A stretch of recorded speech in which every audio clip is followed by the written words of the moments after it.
नमस्कार। आप सभी का प्रथम क्लासेस के YouTube चैनल में स्वागत है।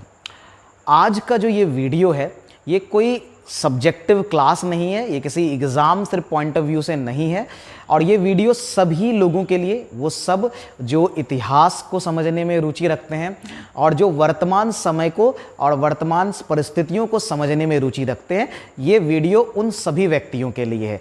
चाहे आप किसी भी उम्र के हैं, उससे कोई फर्क नहीं पड़ता, आपको इन सब विषय के बारे में जानना ही चाहिए। और वैसे आपने न्यूज़ में इस विषय को देख भी लिया होगा, ठीक है। आज हम लोग इस वीडियो में बात करने वाले हैं, जैसा कि आपने थंबनेल से पढ़ भी लिया होगा, ये वीडियो इजराइल में अभी हाल में ही हुए है ना हमास के हमले से संबंधित है। अब इजराइल का ये कोई जो है सडन कोई टेरर अटैक नहीं है ना। बहुत लोग जिनको जानकारी नहीं है तो उनको ये लग सकता है कि ये एक आतंकवादी है ना जो है हमला है। नहीं, ये सिर्फ एक आतंकवादी हमला नहीं है। इजराइल का इस संबंध में एक बहुत पुराना इतिहास है। आज हम लोग उसी इतिहास को डिटेल में समझेंगे, है ना, और हम लोग इसके बहुत डेप्थ में जाएंगे। तो ये वीडियो थोड़ी लंबी हो सकती है ना। बाकी अगर आपको रुचि है आप ज़रूर जुड़े रहिए। और आप लोग जो लोग चैनल से अभी नहीं जुड़े हैं, चैनल को सब्सक्राइब कर लीजिए। नए हैं, चैनल को सब्सक्राइब कर लीजिए और वीडियो को आप शेयर भी ज़रूर करिए। देखिए, आज हम लोग आज का जो वैश्विक ये टॉपिक क्यों इंपॉर्टेंट है और मैं क्यों इस टॉपिक को लेकर के आया, उसका कारण है, देखिए, आज जो हम लोग हैं वो सिर्फ इंडियन सिटीजन नहीं है, भारतीय नागरिक नहीं, जब बल्कि हम एक वैश्विक नागरिक हैं। मैं ऐसा क्यों कह रहा हूँ? आज का जो विश्व है वो वैश्वीकरण का विश्व है, ग्लोबलाइजेशन की दुनिया है। आज पूरी दुनिया एक दूसरे से कनेक्टेड है और उसी तरह सिटीजन्स, नागरिक भी एक दूसरे से कनेक्टेड है। भारतीय नागरिक विश्व के सभी नागरिकों से किसी न किसी रूप में जुड़े हुए हैं। तो इसलिए ये मुद्दा जो है वो एक वैश्विक मुद्दा है और इस मुद्दे का प्रभाव भारत की राजनीति पर भी पड़ेगा, भारत की अर्थव्यवस्था पर भी इस पर पड़ेगा। क्योंकि अगर आप देखें, हाल फिलहाल में ही रशिया और यूक्रेन का युद्ध हुआ और उसके कारण भारत में कई सारे जो है आप देखें चेंजेस लाने पड़े, कई सारा जो है उसका इम्पैक्ट इंडिया में भी देखने को मिला। तो कहीं भी विश्व में अगर कोई लड़ाई, आज के समय में कोई युद्ध होता है, कोई लड़ाई होती है, तो उसका डायरेक्ट प्रभाव जो है वो या इनडायरेक्ट प्रभाव जो है वो जरूर आप हमारे देश पर पड़ता है। तो इसलिए ये टॉपिक अहम हो जाता है। बाकी हमें इजराइल और इस जो फिलिस्तीन है, बेसिकली हमास, तो ये आप फिलिस्तीन समझिएगा तो हमास भी आपको समझ में धीरे आ जाएगा। तो इजराइल फिलिस्तीन के रिलेशन को समझेंगे और सारी चीज़ों को देखेंगे। तो आप पीछे टॉपिक वैसे देख भी रहे होंगे हम लोग आज क्या डिस्कशन करने वाले हैं। तो हम लोग स्टार्ट करते हैं। देखिए, सबसे पहले तो हम लोग इजराइल का इतिहास देखेंगे कि इजराइल कहाँ है। मैं मैप में आपको वो भी दिखाऊंगा कहाँ है और कब बना और क्या खास है इसके बारे में, इजराइल के बारे में। देखिए, अगर मैं इजराइल के थोड़ी सी आपको एक बात बताऊं, इजराइल जो है वो इजराइल के जो लोग हैं वो यहूदी धर्म को मानने वाले लोग हैं और ये दुनिया के कुछ वैसे धर्मों में से जिसकी आबादी सबसे कम है। अगर आप इजराइल की आबादी की बात करें तो वो अभी भी 1 करोड़ से कम है, 98 लाख के आसपास की आबादी है ना। और इसकी एक बहुत बड़ी कहानी भी है, लेकिन उसके बावजूद भी है ना ये देश बहुत ही मजबूत है। भारत का इसके साथ अच्छा संबंध भी है। तो क्या कारण है ना, इजराइलियों की क्या कहानी है, वो सब हम लोग इस वीडियोस में देखेंगे, ठीक है। इसके अलावा इजराइल और फिलिस्तीन, सबसे जो इंपॉर्टेंट पार्ट है वो यही है कि इजराइल फिलिस्तीन के बीच की लड़ाई को हम लोग समझेंगे और इसका जो सबसे अहम मुद्दा है वो है जेरूसलम का मुद्दा। इसको यरूशलम भी बोलते हैं, जेरूसलम भी बोलते हैं। तो इसके मुद्दे को हम लोग समझेंगे ये क्या है। इसके इसी मुद्दे से जुड़ा हुआ है अल अक्सा मस्जिद, है ना, जो जैसे कि इस्लाम में आप जानते हैं जो मक्का मदीना का महत्व है। और उसके बाद अगर आप देखें जो तीसरी जो इसका इंपॉर्टेंट प्लेस है ना, वर्शिप प्लेस है, वो अल अक्सा मस्जिद है, जो कि इजराइल का ये जो जेरूसलम जो जगह है यहीं पर है, ठीक है। तो जेरूसलम का विवाद क्या है, जेरूसलम का महत्व क्या है, इन सबको हम लोग यहाँ पर समझेंगे, ठीक है। इसके बाद हम लोग समझेंगे ये गाजा स्ट्रिप, क्योंकि ये नाम तो आपने जरूर न्यूज में सुन ही लिया होगा कि जो हमास के जो संगठन के जो लोग जिन्होंने हमला किया, उन्होंने यहीं से गाजा स्ट्रिप से हमला किया है, ठीक है।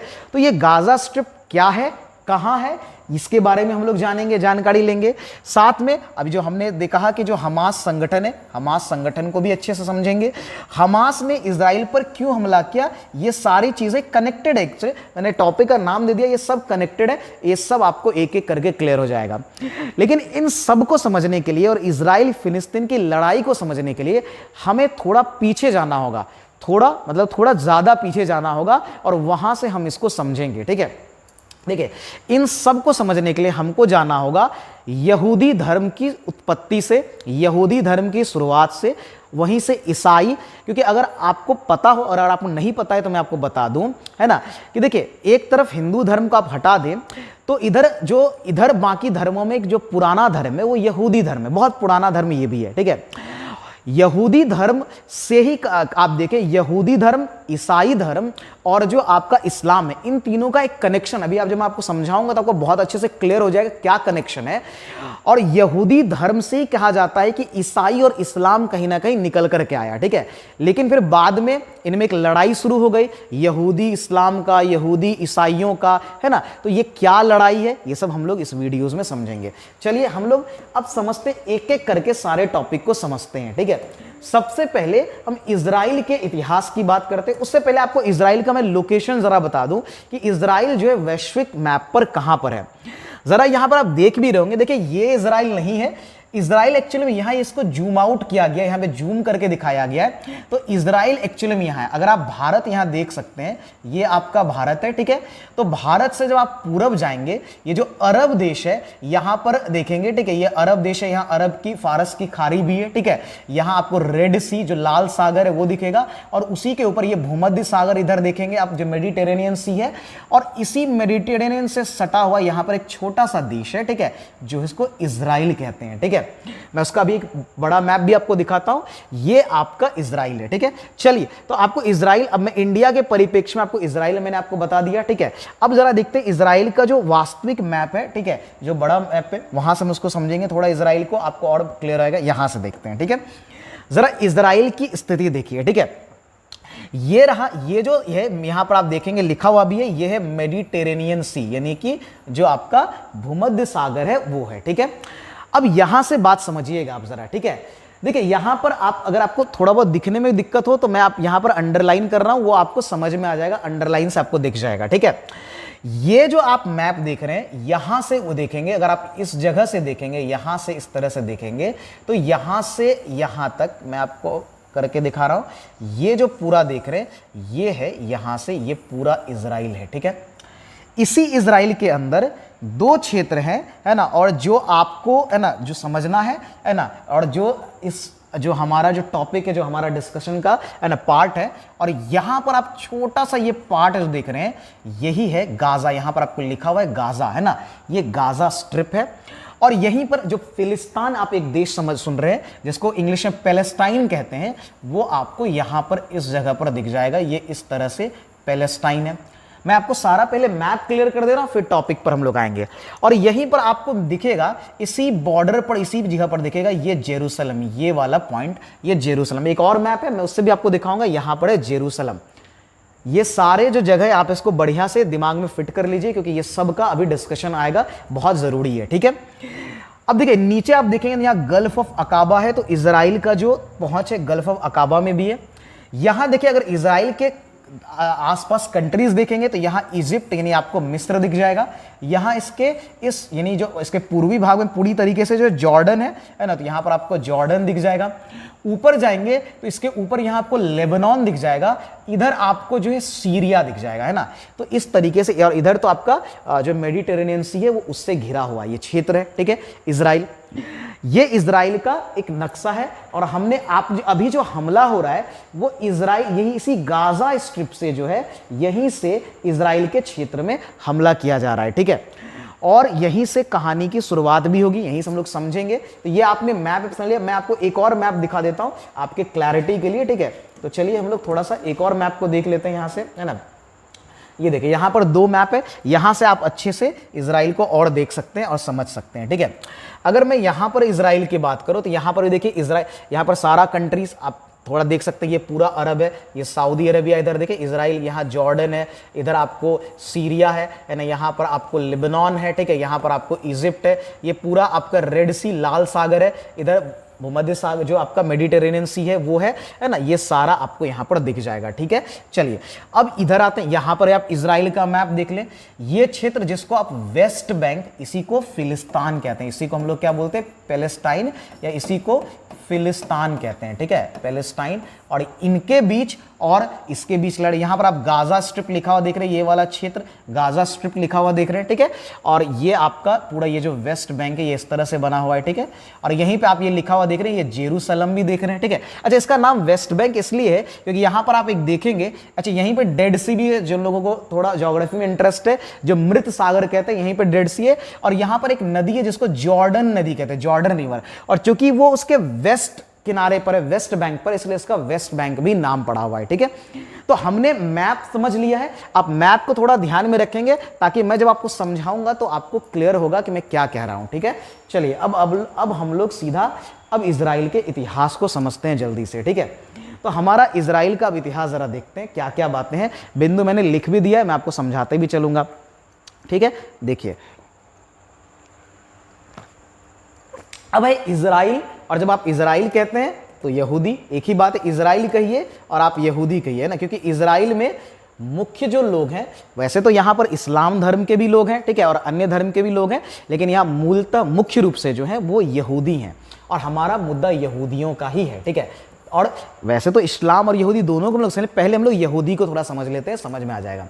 अब जैसा मैंने कहा, देखिए आपको इजराइल को समझने के लिए पहले यहूदी धर्म को थोड़ा जानना होगा, तब ये इजराइल फिलिस्तीन की लड़ाई आपको क्लियर होगी।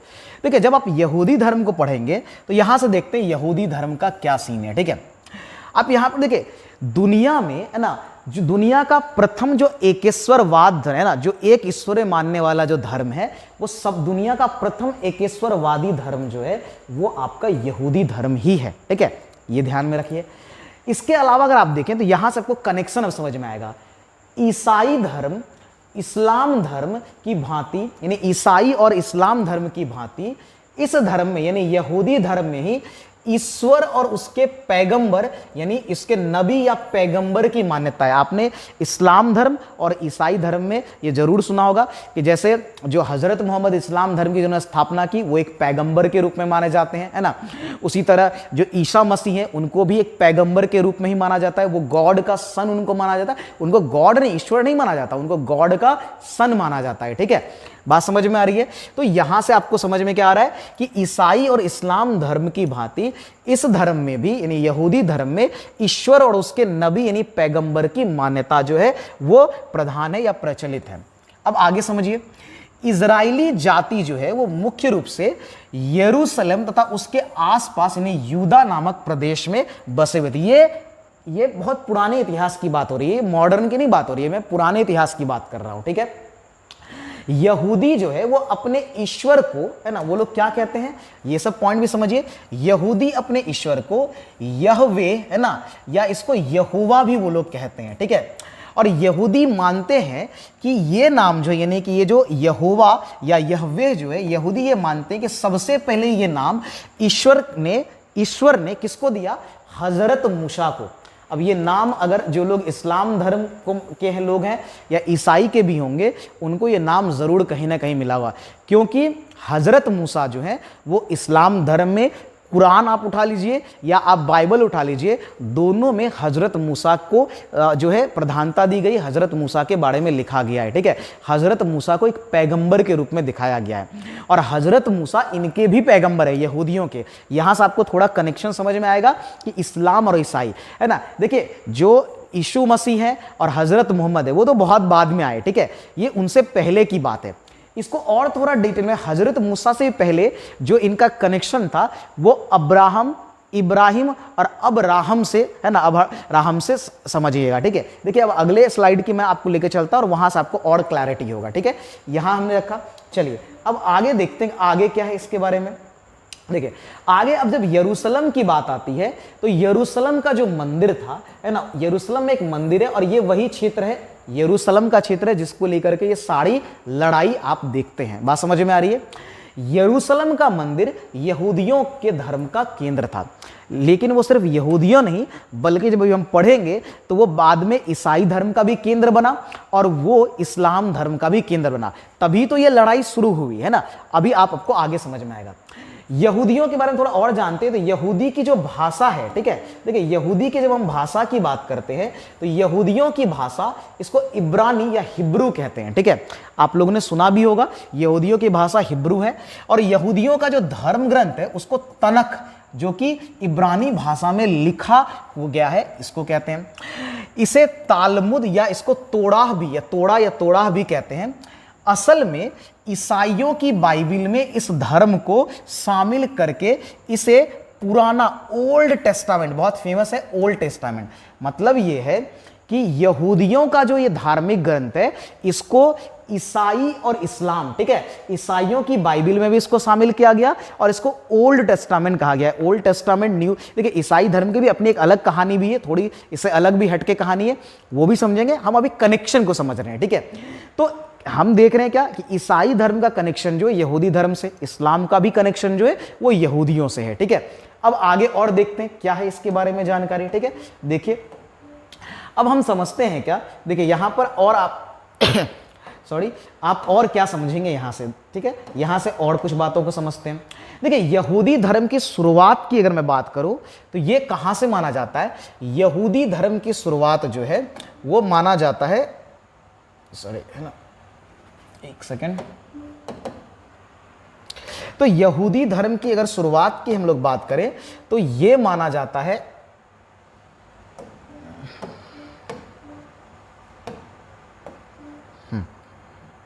चलिए तो हमारा स्लाइड हाँ यहां से हो जाएगा, ठीक है। आगे देखते हैं, अब समझते हैं इसको।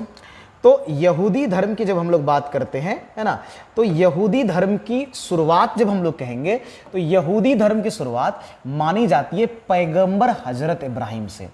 अब ये हजरत इब्राहिम जो है, अब ये ईसाइयों के भी पूर्वज कहलाते हैं, ये इस्लाम धर्म के मानने वालों के भी पूर्वज कहलाते हैं, है ना। ये हजरत इब्राहिम जो है इनको अब्राहम भी कहा गया, इन है ना, अब्राहम और इस तरह से अब्राहम भी कहा गया, ठीक है, और इनको इब्राहिम भी कहा गया, यहूदी इसको इब्राहिम कहते थे, ठीक है। तो अब्राहम जो कि इन तीनों के पूर्वज हैं और इन तीनों का कनेक्शन जो है वो अब्राहम या इब्राहिम से है, ठीक है। और इस कहा जाता है कि जो ईसा से है ना लगभग 2000 वर्ष पूर्व, तो इनका इतिहास बहुत पुराना है। और इनके जो पहले बेटे थे इनका नाम था हजरत इसहाक और दूसरे बेटे का नाम था हजरत इस्माइल। ये सब नाम आपको धीरे धीरे समझ में भी आएगा। पैगंबर अब्राहम के ही पोते यानी वो इसहाक के बेटे जो थे, ठीक है, हजरत इसहाक जो है उसके बेटे जो थे, जिसको अब जो अब्राहम का पोता हो गया जिसको कहा गया हजरत याकूब। ये नाम बहुत ध्यान रखिए। देखिए दरअसल हजरत याकूब जो है या याकूब का ही दूसरा नाम इजराइल था। याकूब का ही दूसरा नाम क्या था, इजराइल था। और ऐसा माना जाता है कि याकूब ने ही क्या किया था, यहूदियों की 12 है ना, यहूदियों की जो है 12 जातियों को मिलाकर एक सम्मिलित राष्ट्र इजराइल बनाया था। और याकूब के बेटे का नाम था यहूदा या उसको जूदा भी कहते थे। और यहूदा के नाम पर ही उसके वंशज यहूदी कहलाए और उनका धर्म यहूदी धर्म या इसको जुडाइज्म भी कहते हैं। जूदा उनको कहा जाता था, जुडाइज्म भी नाम पड़ा, ठीक है, या यहूदी कहते हैं। बात समझ में आ रही है। तो ये यहूदी नाम कहां से आया, इजराइल नाम कहां से आया, वो आपको समझ में आ रहा है। इब्राहिम के बेटे इसहाक और कौन थे, इस्माइल, फिर उनके पोते हुए याकूब। याकूब का ही नाम क्या था, दूसरा नाम था इजराइल। और याकूब के बेटे का नाम था यहूदा, जहां से ये यहूदी धर्म या यहूदी वंशज की आप बात करें, यहां से उनकी कहानी शुरू हुई, वो लोग यहूदी कहलाए, ठीक है। चलिए अब यहां पे जैसे मैंने लिखा भी है, पहले भी कह दिया, अब्राहम की जब आप बात करते हैं तो अब्राहम यहूदी है ना। जब हम अब्राहम की बात करते हैं तो अब्राहम यहूदी, इस्लाम और ईसाई इन तीनों के पितामह कहे जाते हैं। मैंने कहा जैसा कि अब्राहम जो है या इब्राहिम कह लीजिए, ये तीनों के पूर्वज हैं, है ना, ये तीनों के पूर्वज गिने जाते हैं, कहे जाते हैं, माने जाते हैं, उनके पितामह कहे जाते हैं। यानी शुरुआत में इन तीनों के पूर्वज सेम थे, बाद में इन तीनों ही धर्म में जो है भेदभाव शुरू हुआ या अलगाव शुरू हो गया, और उसकी भी कहानी आपको धीरे धीरे समझ में आ जाएगी। चलिए अब आगे बढ़ते हैं और आगे की कहानी को हम लोग थोड़ा समझते हैं, ठीक है। अब हमारा जो अगला पार्ट है आगे की कहानी को देखते हैं। अब देखिए इब्राहिम के बाद क्या हुआ। देखिए इब्राहिम के बाद यहूदी इतिहास में जो एक सबसे बड़ा नाम है, जो अभी पीछे भी मैंने कहा, वो है पैगंबर मूसा। अब अगेन पैगंबर मूसा से भी तीनों का कनेक्शन है। यहूदियों का भी बाइबल आप उठा के देखिए, उसमें भी है। यहूदी का ग्रंथ में, तो यहूदी के ग्रंथ में पैगंबर मूसा आखिरी पैगंबर था, और यहीं से कहानी ट्विस्ट लेता है, यहीं से आपको कहानी समझ में आएगा। जरा आप पढ़ते फिर मैं आपको समझाता हूं।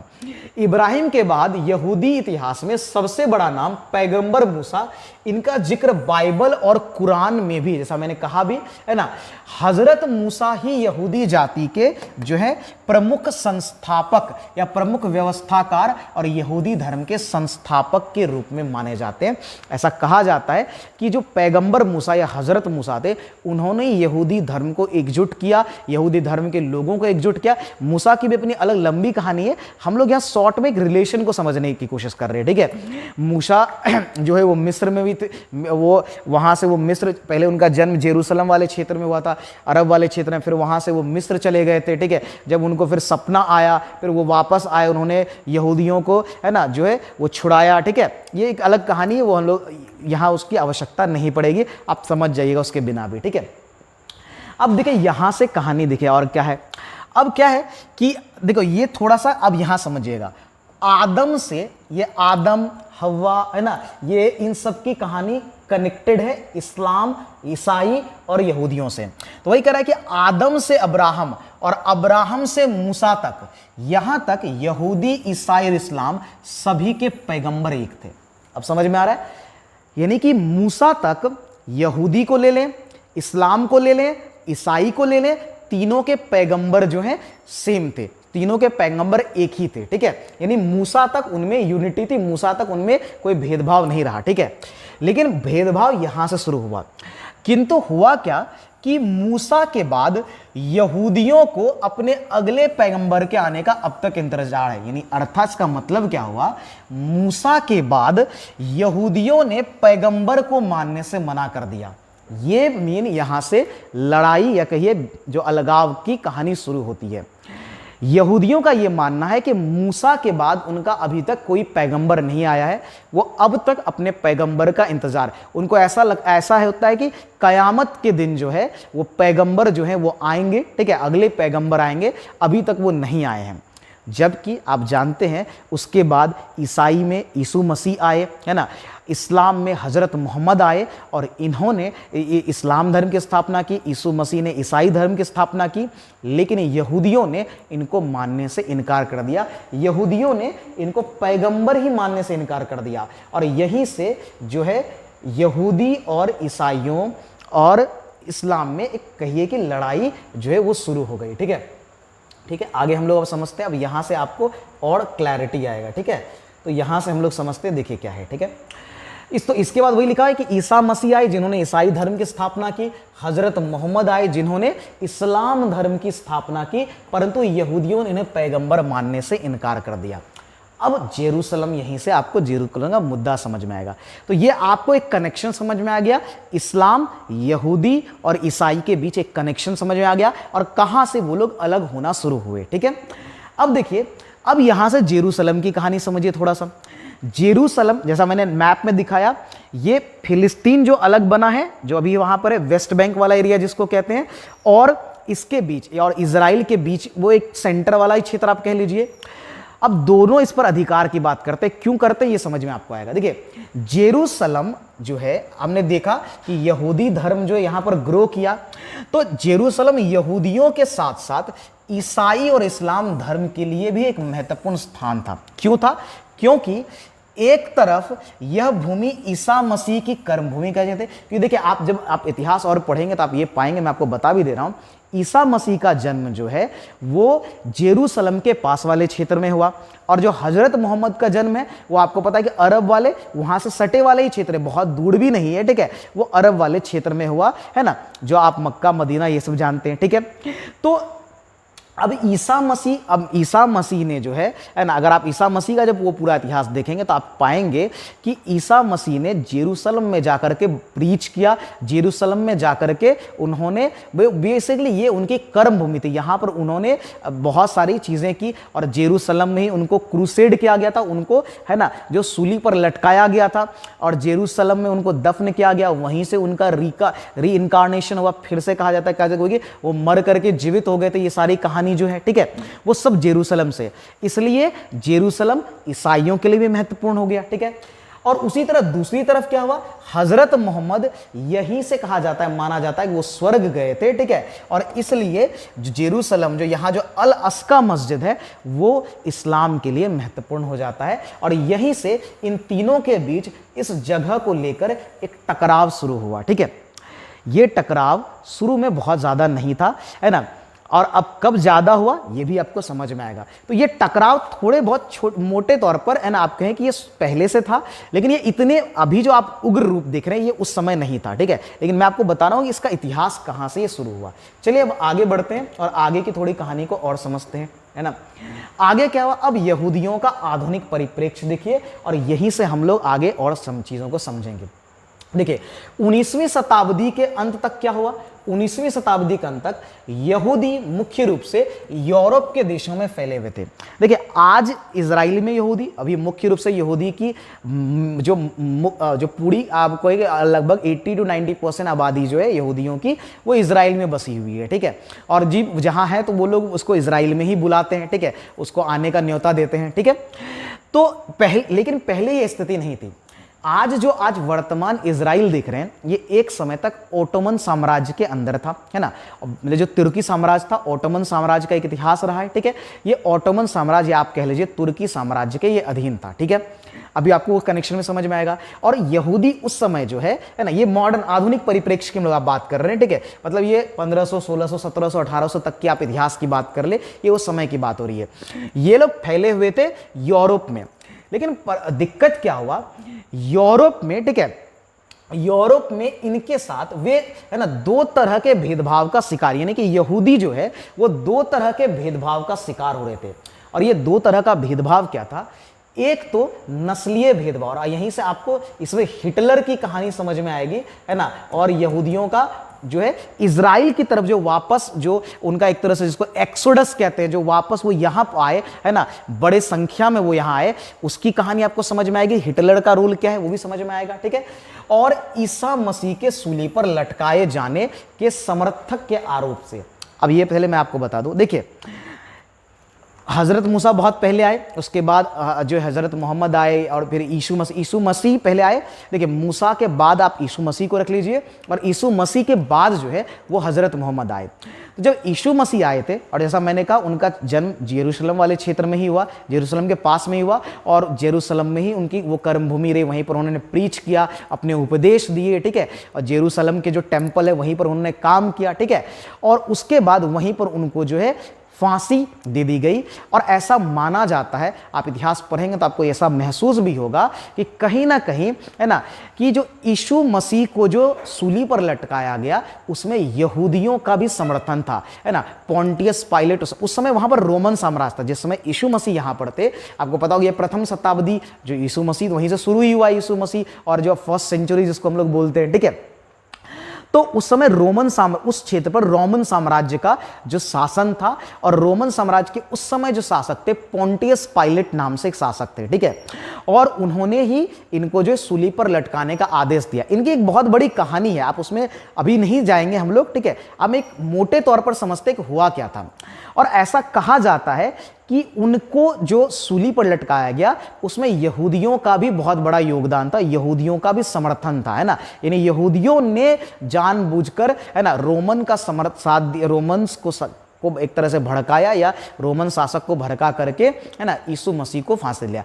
कारण हो भी सकता है क्योंकि देखिए जो यहूदी हैं वो ईसा मसीह को पैगंबर तो मानते ही नहीं थे, ठीक है। उनको ये लगता था उनका पैगंबर अभी आएगा, उनका पैगंबर अभी नहीं आया है, ठीक है। क्लियर हो रहा है, ये समझ में आ रहा है। यहां अभी तक यहूदी इस्लाम की लड़ाई नहीं, ये यहूदी ईसाई की अभी तक लड़ाई थी। अब आपको धीरे धीरे यहूदी इस्लाम की लड़ाई भी समझ में, भेदभाव तो समझ में आ गया, थोड़ा बहुत विचारधारा का जो है ना टकराव समझ में आ गया। अब आपको असली लड़ाई समझ में आएगी कहां से हुआ। अब देखिए क्या हुआ, तो जब उनके साथ वहां पर भेदभाव हुआ, आप ये भी देखेंगे, अब ये 19वीं शताब्दी के अंत तक उनके साथ भेदभाव बहुत ज्यादा बढ़ गया। एक तो ये भेदभाव था कि ईसा मसीह के सूले पे लटकाए जाने का आरोप भी इन पर लगाया जाता था, यहूदियों पर।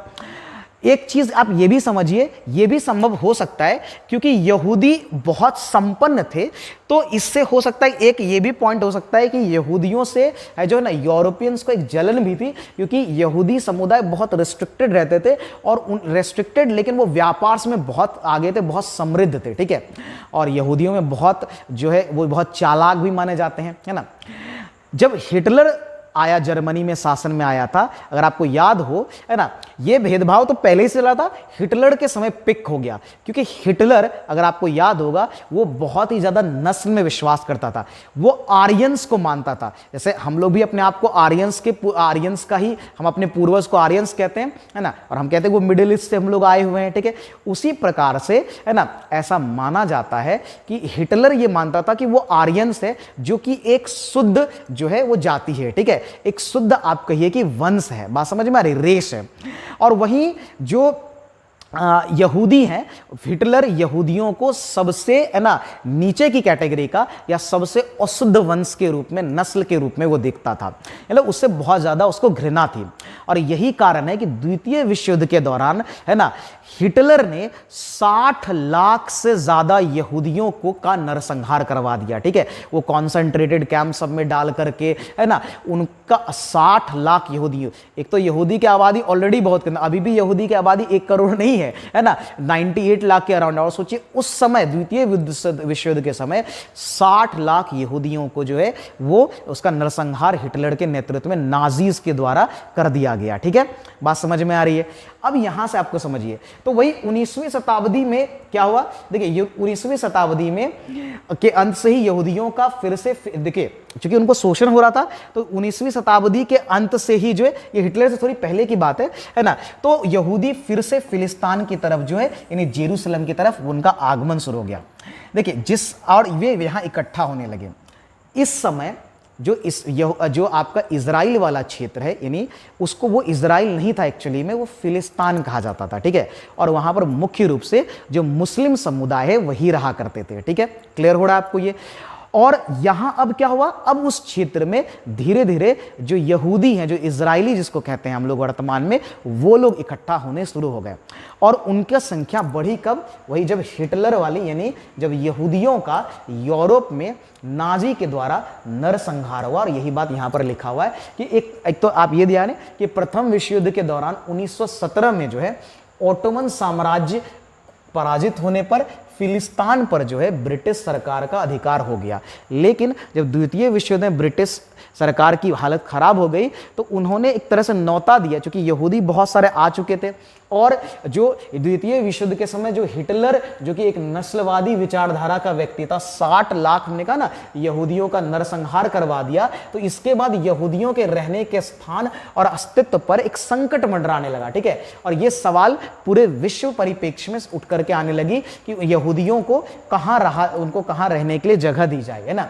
और ब्रिटिश सरकार जो है उस समय कमजोरी पर गई थी, उस समय वो इस क्षेत्र को, इजराइल वाले जो क्षेत्र है उस पर वो शासन कर रही थी। तो ब्रिटिश सरकार ने द्वितीय विश्व युद्ध के बाद कमजोर हो जाने के कारण फिलिस्तीन को 2 क्षेत्रों में बांटने का निर्णय लिया, है ना। और ये 2 क्षेत्र, एक क्षेत्र यहूदियों के लिए जो इजराइल कहलाएगा, और दूसरा क्षेत्र जिसको फिलिस्तीन के लोगों के लिए, क्या जो बेसिकली इस्लाम धर्म के मानने वाले लोग हैं। अब यहीं से शुरू हुई ये लड़ाई जो आज आप देख रहे हैं, ठीक है। हुआ क्या, इजरायली जो यहूदी है वो यहाँ आकर के इकट्ठा हो गए, अच्छी संख्या में, बहुत बड़ी संख्या में इकट्ठा हुए। और जब ये इकट्ठा हुए, है ना, इन्होंने, और यहाँ पर कोई शासक भी नहीं था, यहूदी ही बड़ी आबादी थी, और यहूदी थोड़े समृद्ध और चालाक, तो जैसा मैंने कहा वो थे ही, वो चालाक नस्ल के हैं ही, ठीक है। और इसी का फायदा उठाते हुए, है ना, ये जब उनको ये मौका मिला, इसी का फायदा उठाते हुए 1948 में यहूदियों ने इजराइल को एक स्वतंत्र राष्ट्र घोषित कर दिया, ठीक है। अब यहां से कहानी आप समझिए वर्तमान की, ठीक है। अब इजराइल को 1948 में यहूदियों ने क्या किया, स्वतंत्र राष्ट्र घोषित कर दिया, और जो इजराइल के अंदर जो आपका इस्लाम को मानने वाले लोग थे, इनको जो है दो क्षेत्रों में ढकेल दिया, ठीक है। एक जो आपका वेस्ट बैंक यानी फिलिस्तान वाला क्षेत्र आपने मैप में देखा था, ठीक है, जहां आपने जेरूसलम वाला भी क्षेत्र देखा, उसको उधर ढकेल दिया, ठीक है, यानी यहां से उसका विस्थापन करवा दिया, ठीक है।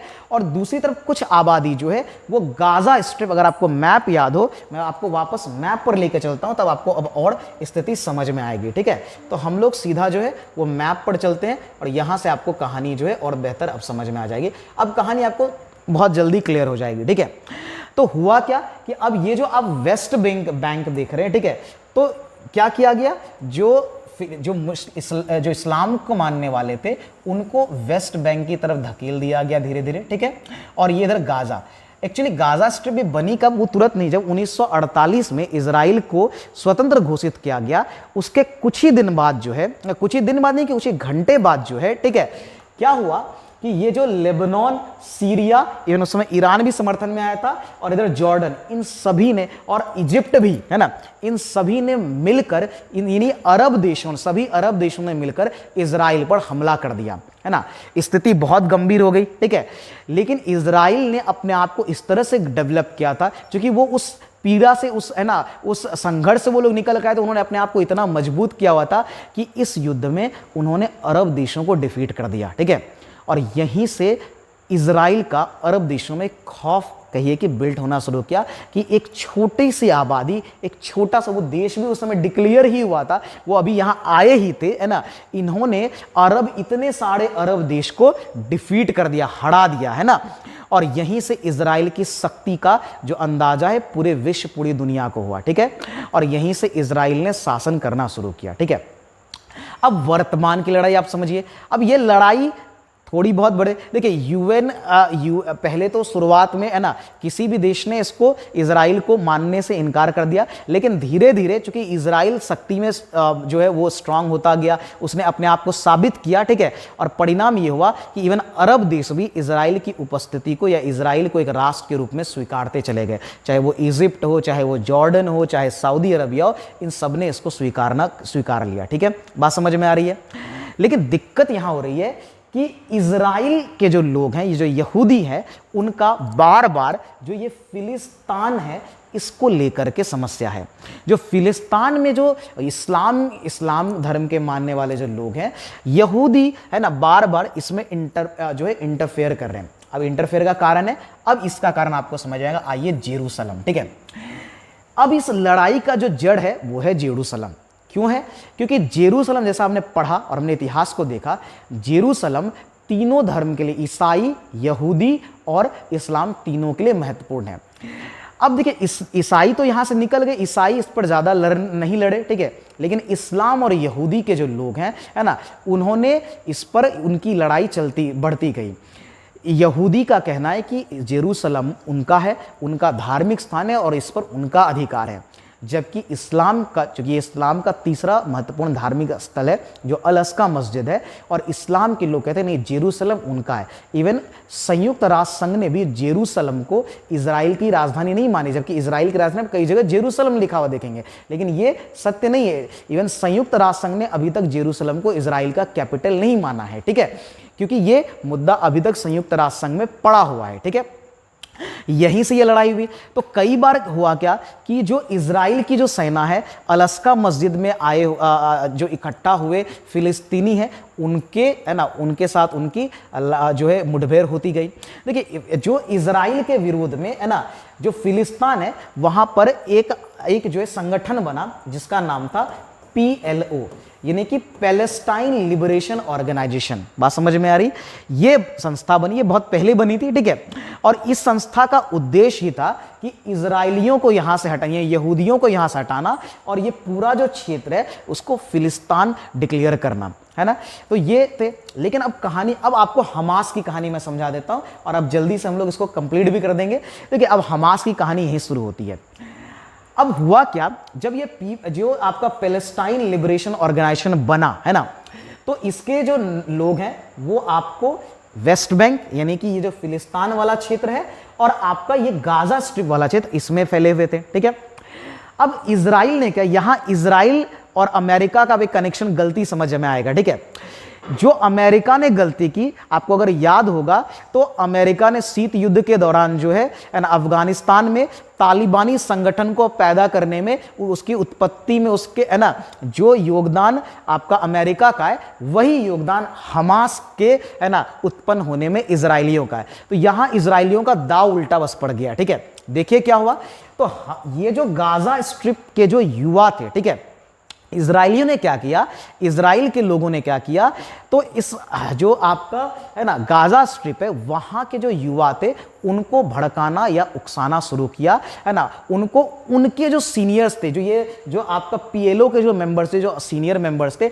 इनके खिलाफ भड़काना शुरू किया। ठीक है, ये कहा कि जो है वो जो है यानी ये जो युवा को ये उकसाया गया कि आप उन सबको, मतलब कि ये पीएलओ को खत्म करिए। ठीक है, और इस पर जो है युवा की शक्ति को स्थापित करिए, युवा समझौता किया जाएगा और उनका विकास किया जाएगा। इस तरह की कई सारी चीजें की गई। ठीक है, जैसा अमेरिका ने है ना अफगानिस्तान में तालिबानियों के पैदा करने में जो योगदान दिया रूस के जो अगेंस्ट में। ठीक है, बात समझ में आ रही है, तो ये सब बात हमने समझ लिया। ठीक है, तो हमास जो है वो इजराइल की पैदाइशी है। ठीक है, लेकिन दिक्कत क्या हुआ, जब हमास, वो जो यंग जो ग्रुप है ना, जिसको आप हमास आज के समय में कहते हैं, इन्होंने वहां पीएलओ के जो पुराने मेंबर्स है उनको तो सप्रेस कर दिया, लेकिन उन्होंने जो पावर अपने हाथ में ले ली और उन्होंने क्या किया है ना, उन्होंने अब इजराइल से बदला लेना शुरू कर दिया। ठीक है, और आप ये देख रहे हैं, ये पिछले साल भी, उससे पहले भी कई बार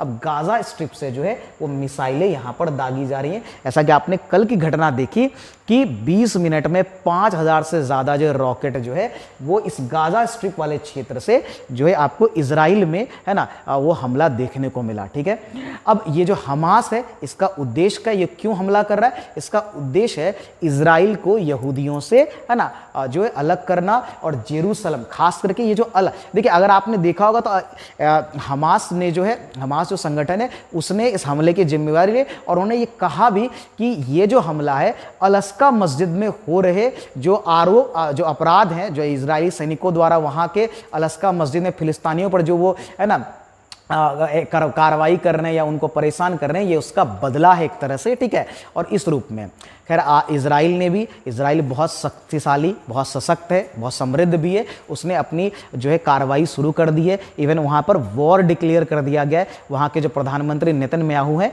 उन्होंने वहाँ पर वॉर डिक्लेयर कर दिया है। तो अब एक युद्ध स्टार्ट हो गया है। उन्होंने जो है आपने देखा होगा, उन्होंने इजराइलियों ने जो है, या इजराइल की सरकार जो है, ऑपरेशन आयरन स्वॉर्ड नाम से एक ऑपरेशन स्टार्ट किया है, जिसने हमास के कल रात अगर आपने न्यूज़ देखा होगा, आज आपने न्यूज़ देखा होगा, तो कई सारे जो हमास के गाजा स्ट्रिप वाले जो क्षेत्र है उसके कई सारे जो ठिकाने उसको ध्वस्त कर दिया।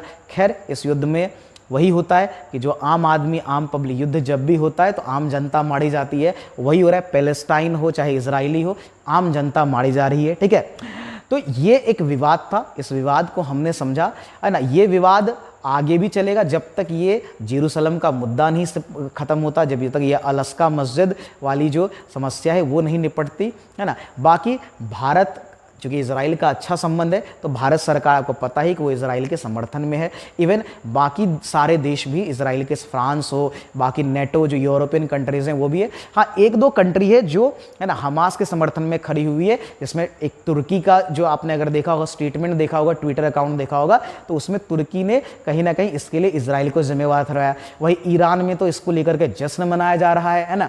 ईरान इसके पूरे समर्थन में हमास के। तो ये स्थिति बद से बदतर होती जा रही है। बाकी हम लोग देखते हैं कि और क्या स्थिति बनती है। ठीक है, इस युद्ध के और क्या पहलू निकल के आते हैं और इसमें कितना नुकसान, तभी युद्ध का कभी फायदा तो हुआ नहीं है, युद्ध के नुकसान क्या निकलते हैं, और भारत की अर्थव्यवस्था, भारत की जो पॉलिटिक्स है, ऑब्वियसली इस पर बहुत प्रभाव पड़ेगा, है ना। बाकी आप लोग को अगर वीडियो अच्छा लगा, आपको समझ में आया हो, तो आप लोग है ना वीडियो को शेयर ज़रूर करिए। चैनल पे नए हैं तो सब्सक्राइब कर लीजिए। आज के लिए इतना ही। जय हिंद, जय भारत, धन्यवाद।